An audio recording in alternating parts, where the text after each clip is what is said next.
All right, an update on the wrinkle finish ivory project.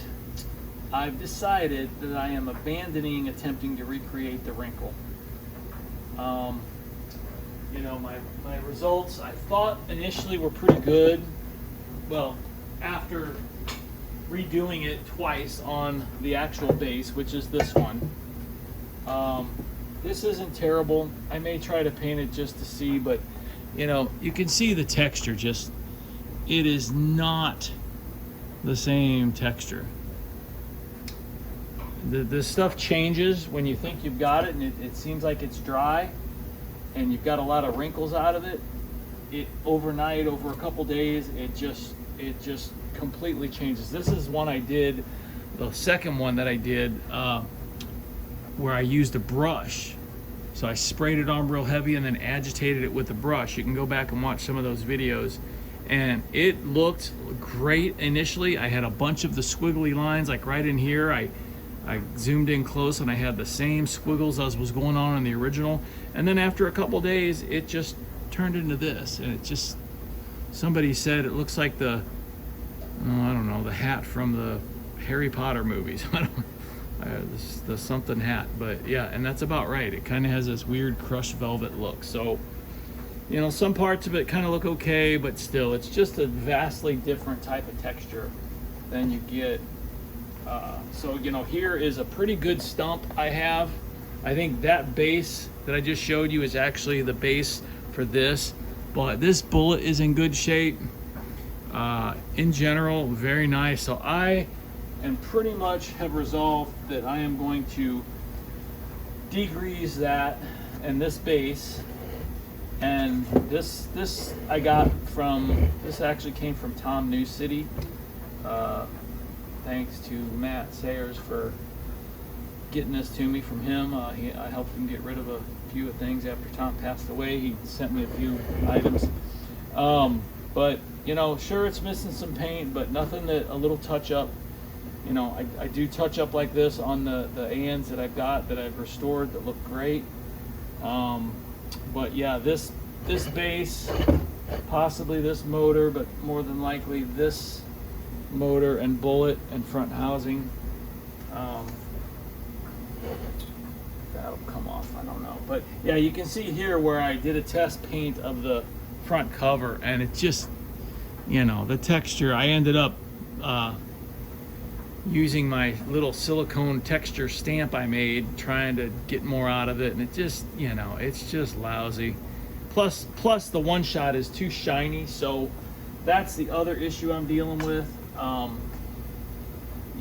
don't know what the original finish on these was. I only know I know someone that has one that's in very good condition, and he describes it as almost a matte finish. Now maybe that's just, he's cleaned it very well, so that should be the original finish, but I don't know, maybe it's lost some luster over time.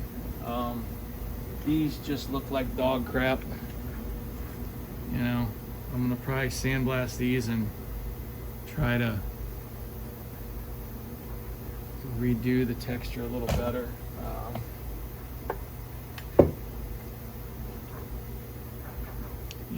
Not terrible, because they're gonna be kind of hidden, but just just not quality enough for this project. So that is where we're at. And even this is decent, but just not the correct texture. You can see there where I brushed on a little bit of my paint. Not terrible right there, but I don't know, I'm not seeing the right kind of texture at all. Same with the bullet. The bullet looks decent, but just doesn't have that look. Probably will use these pieces as a test to see how painting goes. Like, I'm gonna have to fog it on very lightly so that the paint doesn't fill in the valleys of the texture, which is kind of what happened on that front cover, because that front cover actually looked pretty decent before I painted it texture wise. I would think that the ivory paint filled in the texture a little bit more than the AN model, which was more of this sort of bronzy, coppery color. But I don't know. Here's another base where I did a little sample.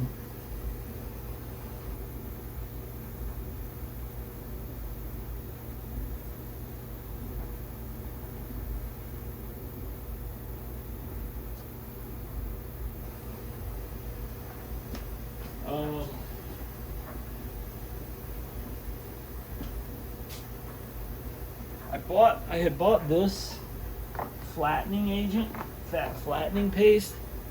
It's not really a paste, but you know, even on here, the guy when I bought it made it sound like, oh yeah, 1-to-1, you can get almost flat. Well, on here it says, you know, can be used to achieve a semi-gloss finish.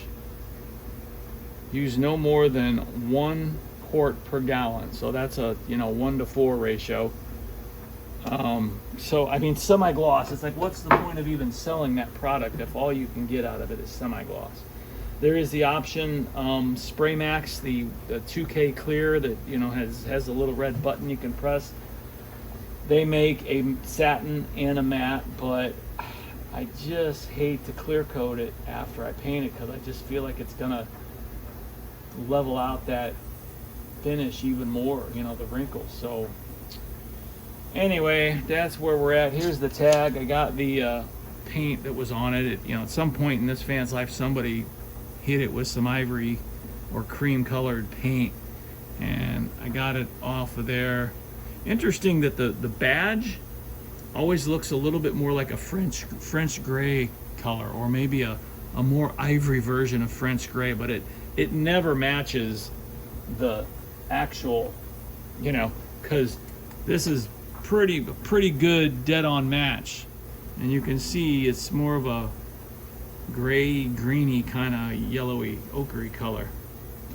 Got it flattened out pretty good. There, I'd lay it and sand the back of it flat on the table to try to see where the dents are, and it's not going to be perfect, but I just don't know how else to flatten it out more. I mean, I have a roller, but I'm afraid that I don't know that that's going to do it. That might just flatten out the letters more, so we'll see. The edges aren't great.